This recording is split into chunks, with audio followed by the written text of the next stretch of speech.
الحمد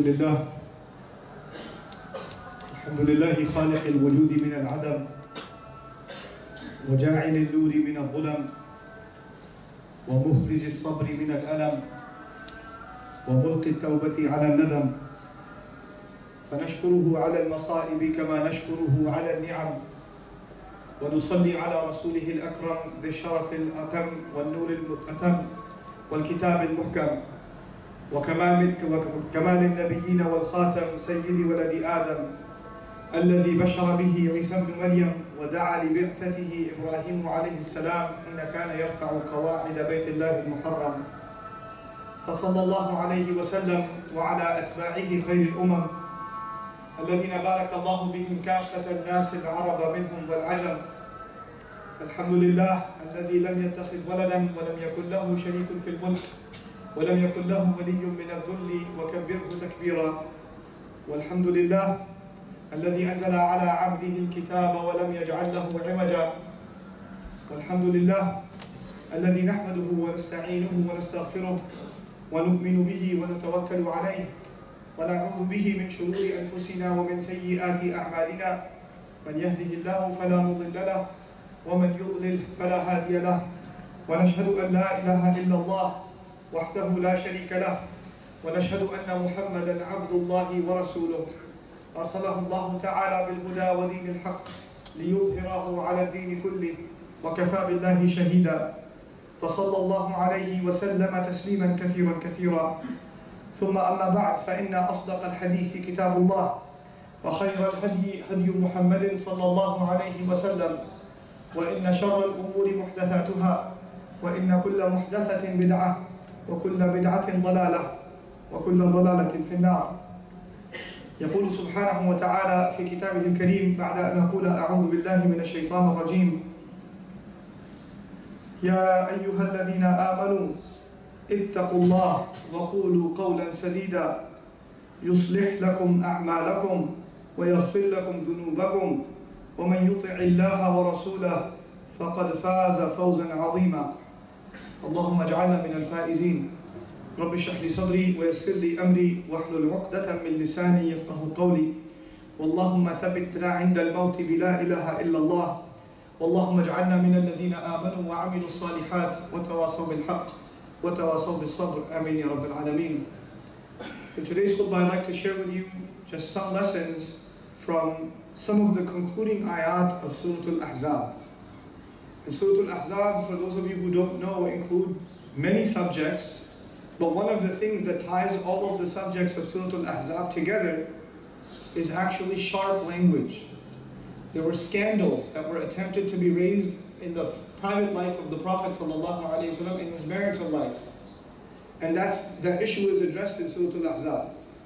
Then in Surah Al-ahzab, when the believers are completely surrounded, the battle of the trenches, the Muslims are completely surrounded, and they're about to be killed, the munafiqun on the inside, they basically started saying some very terrible things, and Allah actually uses the term بِأَلْسِنَةٍ حِدَادٍ أَشِحَّةً عَلَى الْخَيْرِ, that they use metal tongues, like their tongues are like scissors. They say things that hurt so much, it would cut. Like the Arabic saying says, رُبَّ قَوْلٍ أَشَدُّ مِنْ صَوْلٍ. Sometimes you say things that hurts more than even a beating would hurt.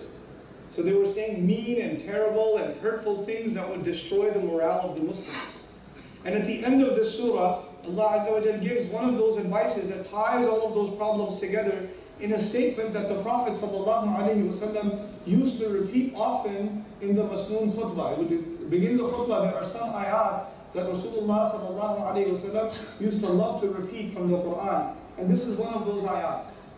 Allah says, Ya ayyuha alladhina amanu ittaqullaha wa qulu qawlan sadida. That's an ayah by itself.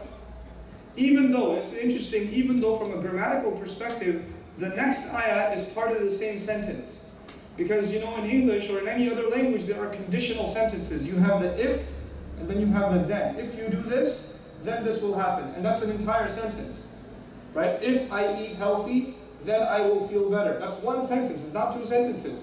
It's been combined because it's a conditional statement. This ayah is also what's called talab and jawab al-talab. It's actually two statements. One is what you should do, and if you do, what will happen as a result. These go hand in hand. but Allah separated them as two separate ayat. And this is a principle in the Quran when He says, لِيَدَبَّرُوا آيَاتِهِ. So people reflect deeply into every one of His ayat. That Allah separated them for a reason, and we're going to try to explore some of those reasons today, inshaAllah ta'ala, among other things. So I want to begin with a brief translation. Ya ayyuha alladhina amanu. Those of you who have claimed to believe, this instruction that Allah is about to give applies specifically to the people of Iman. But the thing to note here is that this surah is Madaniyah. This surah came when the Prophet had already, sallallahu alayhi wasallam, migrated to Medina. And of course, when Allah's Messenger has migrated to Medina, when the Quran comes down, it is obviously talking to the Muslims. When Allah is giving a command in the Quran, it is obviously a command being given to the Muslims. There's no confusion about that. So why, even though everybody already knows that this is for the Muslims, why say, Ya ayyuhalladhina amanu? You could just say, ittaqullaha wa qulu qawlan sadida. We would still know that it's about us. You would just say, have taqwa of Allah. If Allah says, have taqwa of Allah, obviously we know He's talking to us. So why first say, Ya ayyuhalladhina amanu? This structure, those of you who believe, those of you who have come to believe, this adatul nida that's used in the beginning to call somebody, grammatically speaking, they say, La mahalla lahu fil i'rab. There's no place in grammar for it. The sentence actually begins with ittaqullah. But why is it there? Let me make it simple for you. When you call someone, if you say, hey, boy, come here. When you say that, the hey, boy part of your sentence is actually not a sentence. That's not a sentence. The only sentence is come here. That's the only sentence. The only reason you said, hey, boy, is to get his attention. Is to get his attention. Now, if you want to make him feel small, you call him, hey, boy. If you want to make him feel respected, you'll say, hey, Abdul Kareem, come here. If you want to make him feel loved, you'll say, hey, my son, come here. You understand? Depending on how you call him, how you get his attention, is what you want him to think about. Because you got his attention using certain kinds of words. When Allah Azza wa Jal gets your attention, and He says, Ya ayyuhalladhina amanu, when He gets my attention, those of you who have accepted Iman, those of you that have come into the faith, then Allah Azza wa Jal is saying that before I give you any instructions, understand that this instruction is special for you because you have the gift of Iman. You have the gift of faith. Every time you read Ya ayyuhalladhina amanu in the Quran, this is for tanbih, this is for you to pay attention to the fact that whatever Allah is going to say to you right now is only possible for you because you have the gift of Iman. Now the opposite is also true. If what is about to be said, you don't find it in your life, and the problem is, you are being called someone who should have Iman, but maybe there's something missing in your Iman, and there's something missing in my Iman. May Allah not make us from those people. So He says, Ya ayyuhalladhina amanu taqullah. Those of you who have Iman, have taqwa of Allah. Be cautious of Allah. Be careful of Allah. Be mindful of Allah. Protect yourself from making Allah upset, from disappointing Allah. It's a very powerful word, the taqwa of Allah. And you know it's used over 200 times in the book of Allah. But you know what? The taqwa of Allah is in many things. When somebody is praying salah on time, that is also the taqwa of Allah. When somebody is lowering their eyes and they don't look at something shameless, that's also the taqwa of Allah. When somebody is being kind to their parents, that's also the taqwa of Allah. When somebody is being honest in their business, that's also the taqwa of Allah. The taqwa of Allah is basically found in everything that a believer does. It's comprehensive. But of all the things that taqwa includes, what Allah does, He goes from the entire picture of taqwa and He highlights some things that are special within the sky, within this entire spectrum of taqwa. Some things are very, very important. So He'll make a atuf and specify them. So He says, ittaqullaha wa qulu qawlan sadida. Have taqwa of Allah. And one of the most powerful demonstrations, one of the most powerful proofs that you actually have the taqwa of Allah is that you should say qawlan sadida. You should speak. Now here's the tough part. This is where the tough part of my khutbah begins. You should speak qawlan sadida, which you can translate as speak for straightforward speech. Speak upright speech. Your taqwa is going to be proven in the way you speak.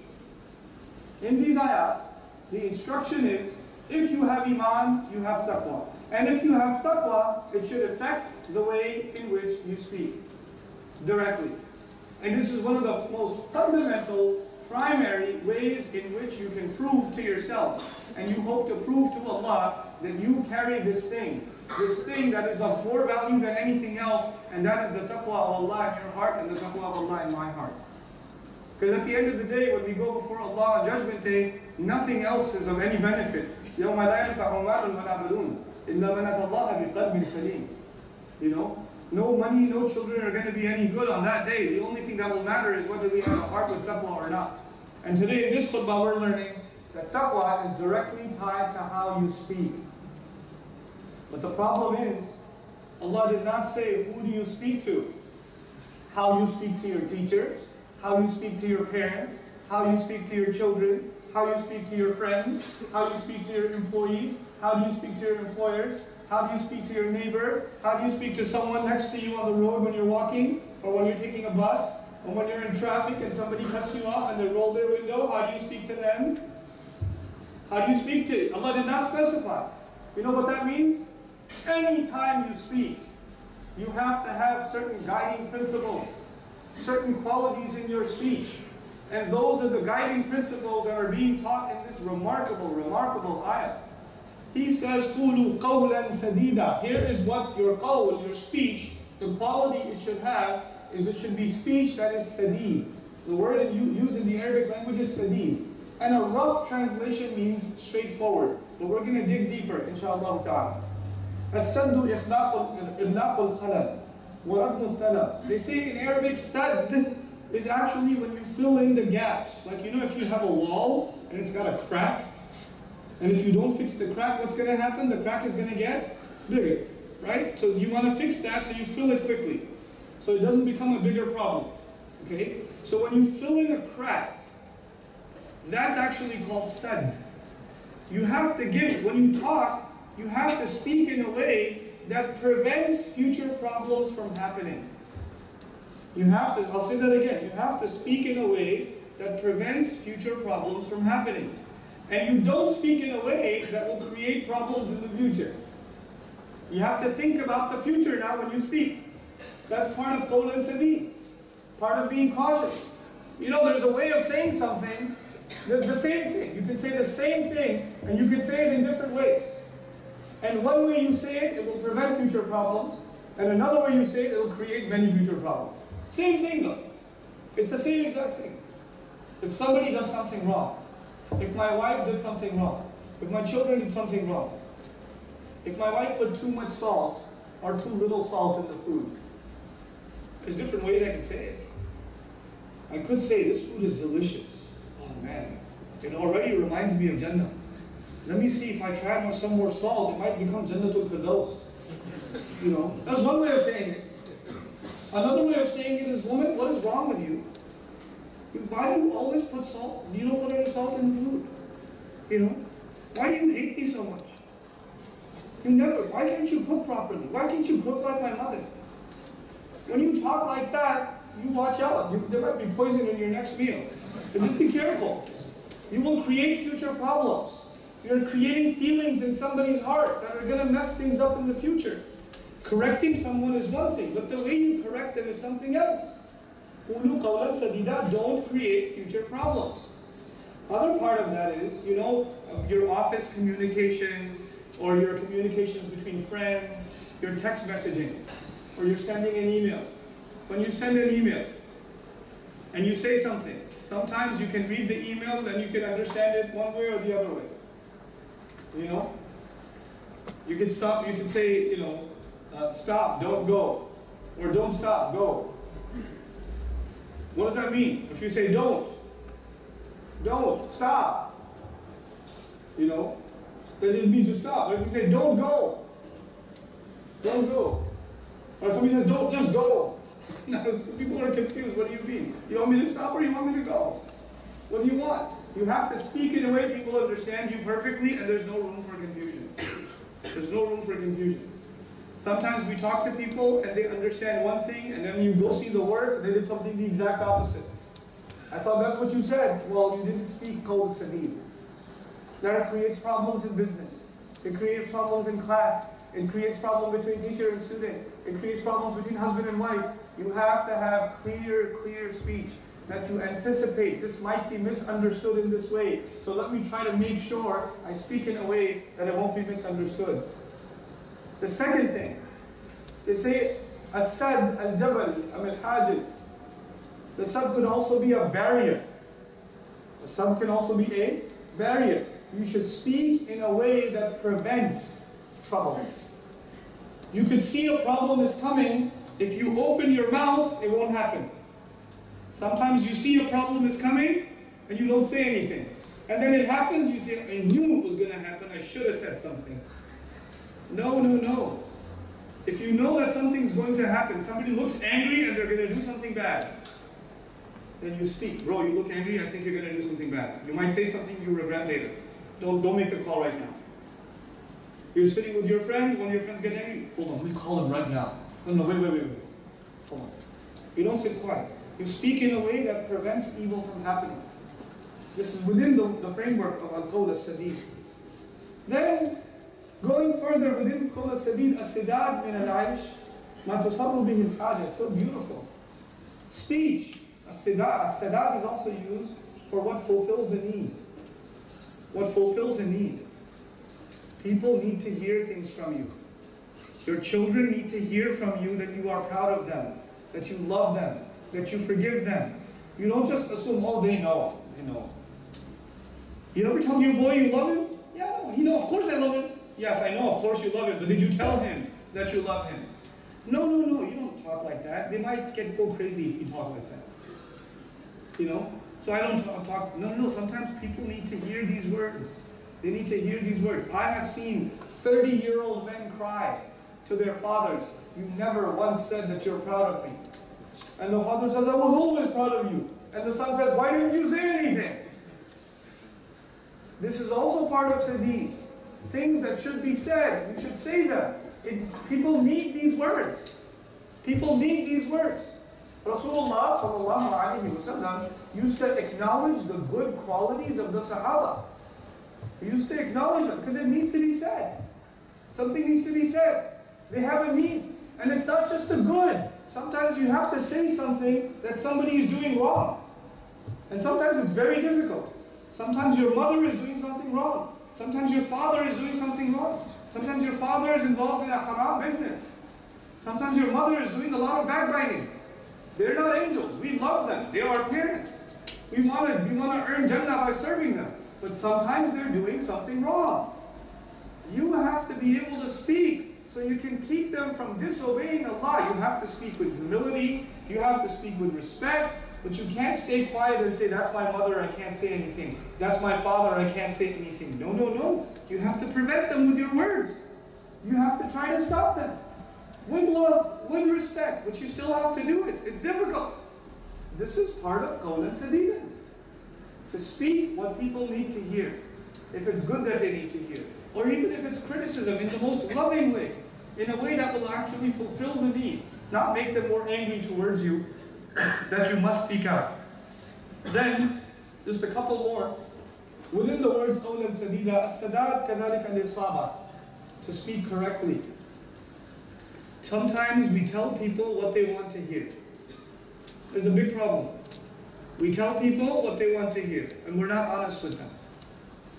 Brother, how are you? I'm good. Akhi, are you upset about anything? No, I'm fine.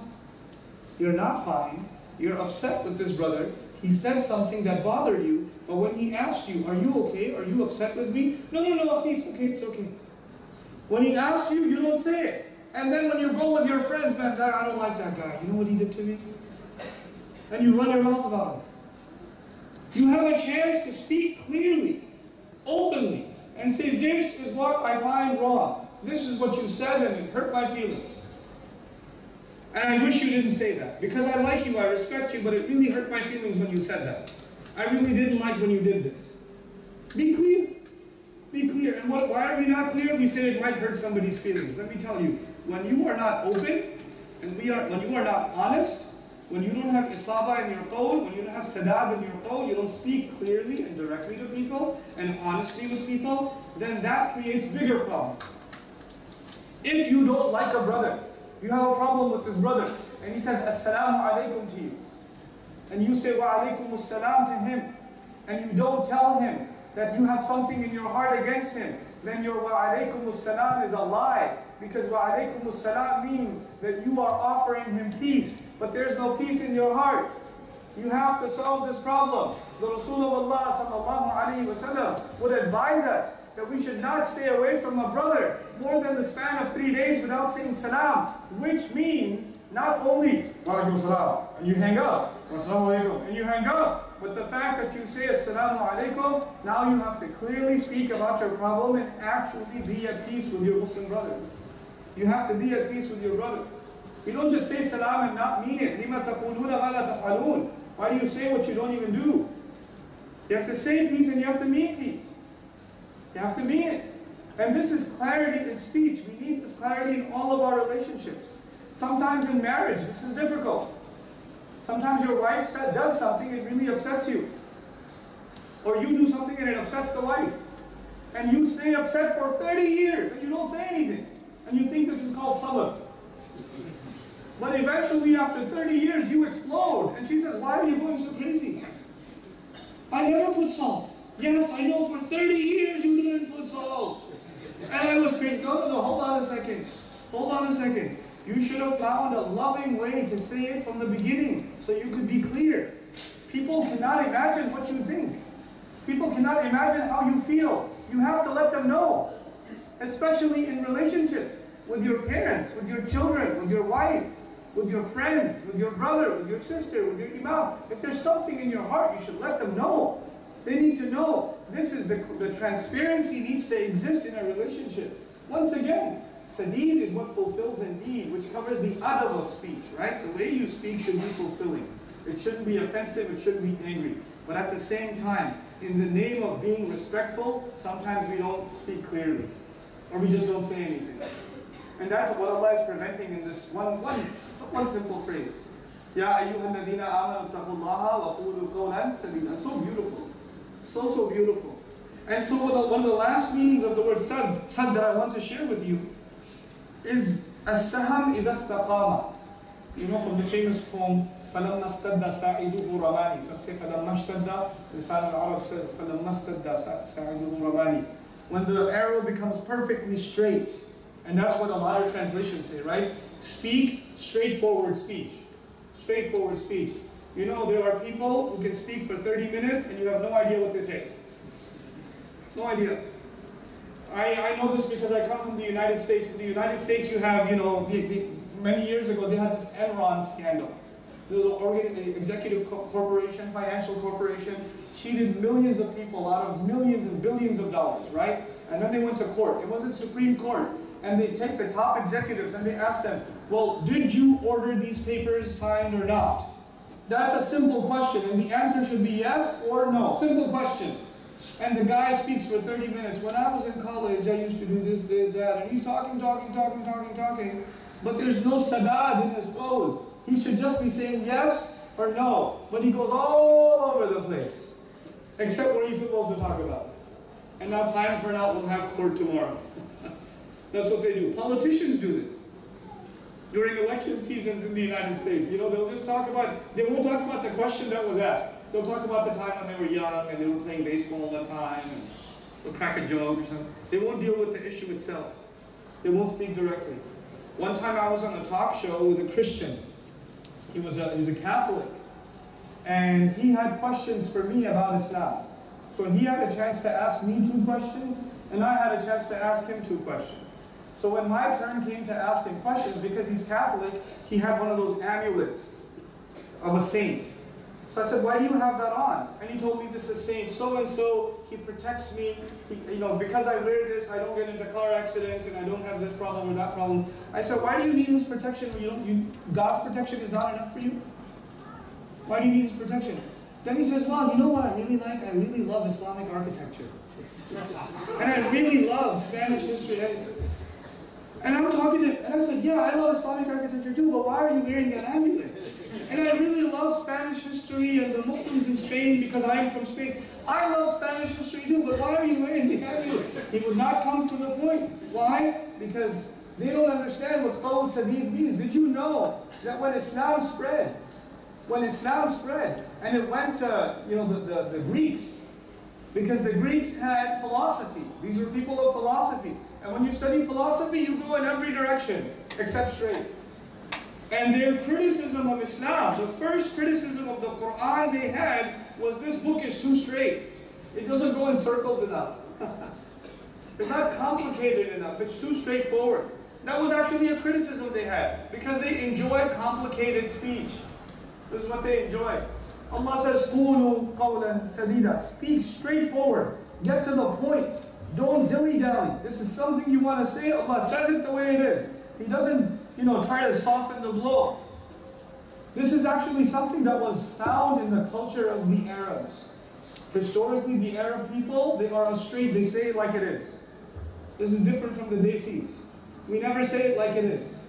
We say everything else. We don't say it like it is. You have to learn to speak directly, clearly, exactly what's on your mind. Somebody comes to me, Ustad Rahman, could you come to our masjid and give a lecture? I don't say, inshallah, yes, inshallah, one day. I know I can't. Why am I going to give him false hope? That's wrong. No, you shouldn't say no, you feel bad. No, brother, listen. I have a lot of obligations in life. I cannot. I wish your masjid all the best. I make dua for the Muslims there. I won't be able to come. Really, brother, please, please, please, just say inshallah. No, I can't say inshallah because that would give you hope. Right? I have no intention of coming. And if one day it happens, then I'll let you know. But for now, the answer is no. I don't want you to be confused. Because it's happened before. I used to feel bad and I used to say inshallah. And then next thing I know, I find that they made a flyer, Ustad Rahman is coming. He promised us. He promised us. Why? Because, somebody says something, you understand it a different way. It becomes a confirmation for you, and you run with it. This is a big, big problem in our society, all over the Muslim world. We don't speak clearly. We don't speak directly. And we have to learn to do this. This is the condition. Now the conclusion of my khutbah is what happens when you learn to speak directly, when you learn to fill in the gaps and make sure your speech is not going to cause problems. When do you speak? When you're supposed to speak, you say things that people need to hear. When you become people of qawlan sadidan, what happens? Allah says, يُصْلِحْ لَكُمْ أَعْمَالَكُمْ. He, Allah, will correct. He will fix all of your actions. Allah will fix all of your actions if you fix your speech. You fix your speech, Allah will fix your action. What does that mean? That means that when we take an action, when we make an effort, the results are not in our hands. The results are always in Allah's hands. But if our actions are polluted with unclear speech, with dishonest speech, with not well thought out speech, with unwise speech, then our actions will not produce the right results. Allah will not give them results because the results do not come from us. The results only come from Allah. So He says He will give you results if you learn to speak clearly.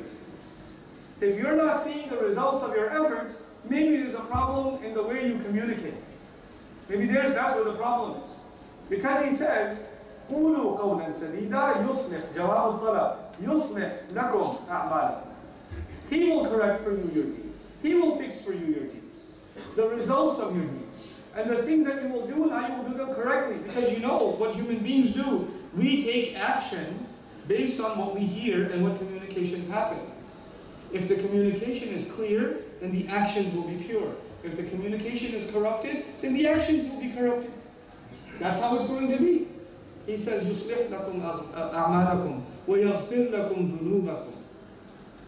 And He will forgive for you the shortcomings that you have. What a beautiful statement. SubhanAllah, the kalam of Allah, the hikmah, the wisdom in the kalam of Allah is unparalleled. He says He'll forgive for you your sins. You know what that means? You will try your best to speak clearly, but that does not mean you will speak perfectly every time. You will make mistakes when you speak. You will make mistakes in communication. But if you have the intention to constantly try to better the way you speak and act rightly accordingly, then even when you make a mistake, Allah will cover it up. Allah will fill the gaps. Nobody's going to turn into an angel overnight. It's not going to happen. We're still going to have problems, even in the way in which we speak. It's going to be difficult. But if we're making the effort to get better, يَغْفِرْ لَكُمْ ذُنُوبَكُمْ وَمَنْ يُطِعِ اللَّهَ وَرَسُولَهُ فَقَدْ فَازَ فَوْزًا عَظِيمًا. And then this entire kalam, this gorgeous kalam concludes with whoever would obey Allah and His Messenger sallallahu alayhi wa sallam. This is important also because everything Allah mentions is for a reason. And if it's in an ayah, it's for a reason. Why does Allah mention the obedience to Allah and His Messenger sallallahu alayhi wa sallam in the middle of this conversation? There are lots of aqwal, and the mufassirin, lots of beautiful things have been said. I'll share one or two of them with you. One of them is that actually in this ayah, this is a command from Allah, yes? This is a command from Allah. But you will see the example of this command of Allah lived by Rasulullah sallallahu alayhi wa sallam. How do you speak clearly?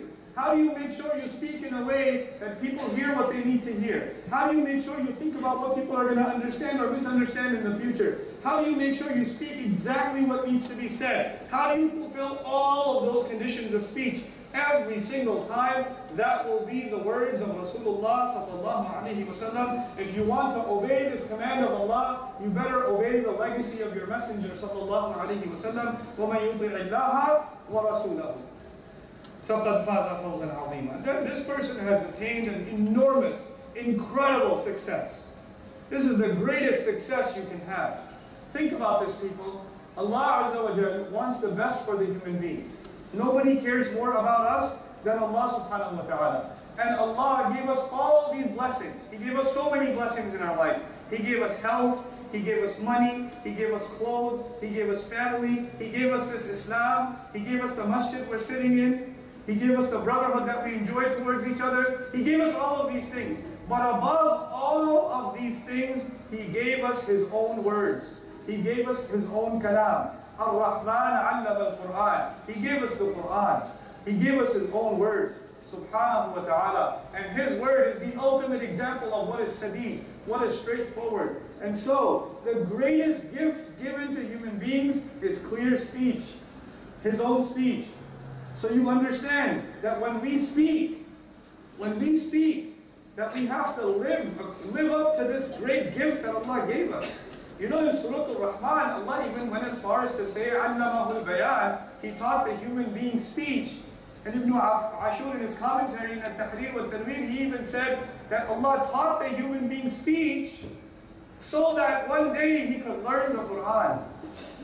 Like we didn't learn the Quran except for one day Allah was going to give His ultimate kalam to humanity. Subhanallah. So that we have to respect this tongue that Allah has given us. We have to respect it. This is a big responsibility. This same tongue that recites the word of Allah should also be reciting the truth, speaking the truth. It should be speaking clearly.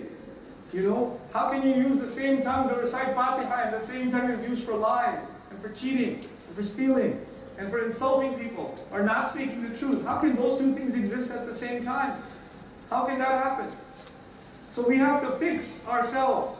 We have to fix the way in which we communicate with each other, and Allah Azza wa Jalla will take care of so many of our problems in our lives. يُصْلِحْ لَكُمْ أَعْمَالَكُمْ وَيَغْفِرْ لَكُمْ ذُنُوبَكُم. You know, last thing I'll tell you, we are the ummah, Allah calls us, وَكَذَلِكَ جَعَلْنَاكُمْ أُمَّةً وَسَطًا. Right? He made us the balanced ummah. The ummah that is it's defined by the very concept of balance. But before us, there used to be another ummah. And that ummah failed. They failed. And because they failed, they were replaced. And they were replaced by us. And one of the things Allah told them was, وَقُولُوا لِلنَّاسِ حُسْنًا. Speak to people in the most beautiful way. Speak to people in the most beautiful way. Allah told us, وَقُلْ لِعِبَادِي يَقُولُ الَّتِي هِيَ أَحْسَنُ. Tell my slaves they should say what is better. You're in your head, there's a way to say things. Think in your head, there's a better way to say this. Allah equipped you with this beautiful mind, this incredible intellect, so you can come up with better ways of saying things. You can judge the intelligence of a person by the way they speak. You can judge the patience of a person by the way they speak. You can judge the measure and the character of a person by the way they carry themselves in their speech. Choose to say better things. Think through the words that you're going to use. Think through the criticism that you're going to make. Are these words worth it? Will they do some khayr? Will good come from this? Or will only bad come from this? Am I only saying this because I will feel better? Or am I saying this because it will actually have some kind of benefit?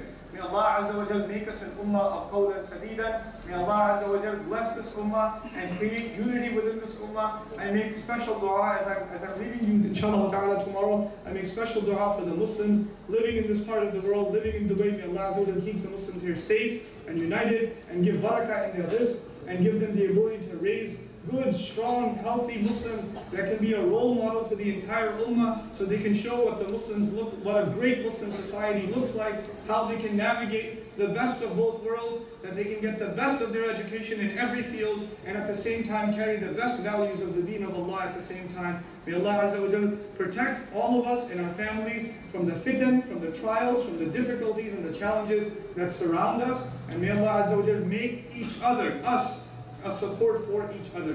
بارك الله لي ولكم في القرآن الحكيم ونفعني وإياكم بالآيات والذكر الحكيم.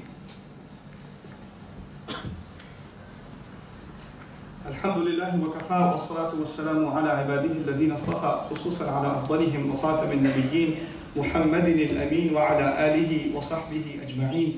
يقول الله عز وجل في كتابه الكريم بعد أن أقول أعوذ بالله من الشيطان الرجيم إن الله وملائكته يصلون على النبي يا أيها الذين آمنوا صلوا عليه وسلموا تسليما اللهم صل على محمد وعلى آل محمد كما صليت على إبراهيم وعلى آل إبراهيم في العالمين إنك حميد مجيد اللهم بارك على محمد وعلى آل محمد كما باركت على إبراهيم وعلى آل إبراهيم في العالمين إنك حميد مجيد. عباد الله رحمكم الله اتقوا الله إن الله يأمر بالعدل والإحسان وإيتاء ذي القربى وينهى عن الفحشاء والمنكر ولذكر الله أكبر والله يعلم ما تصنعون. أقم الصلاة إن الصلاة كانت على المؤمنين كتابا موقوتا.